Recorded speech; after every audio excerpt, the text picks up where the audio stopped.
Hello বন্ধুরা, আজ আরও একটা ভিডিও নিয়ে চলে আসলাম তোমাদের সঙ্গে শেয়ার করতে। এটা হচ্ছে একটা মিনি ব্লগ। তো সবাই ভিডিওটা দেখতে থাকা, আশা করি ভালো লাগবে।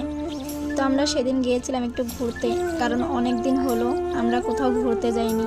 তো ভাবলাম একটু আমাদের এখানে চা পাত বাগান আছে, তো সেখানে একটু ঘুরে আসি। তো এখানে আমরা একটু ভিডিও করে নিলাম। সেরকম তো আর আমি সবার মতো রিলস বানাতে পারি না, তাই একটু সাইডে এমনি হাঁটাহাঁটি করে একটা ভিডিও বানিয়ে নিলাম।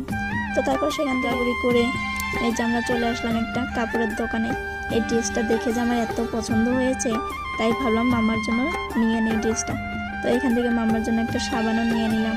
তারপর বাড়িতে খাওয়ার জন্য এখান থেকে নিয়ে নিলাম আমরা সিংড়া আর কিছু পকোড়া।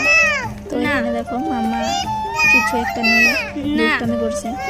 তারপর এখান থেকে আমরা অল্প মার্কেটে অল্প ঘোরাঘুরি করে নিলাম। ঘোরাঘুরি করে যে আমরা চলে আসলাম এখন বাড়িতে। তো ভিডিওটা ভালো লাগলে অবশ্যই লাইক কমেন্ট করে দিও। সবাইকে টাটা।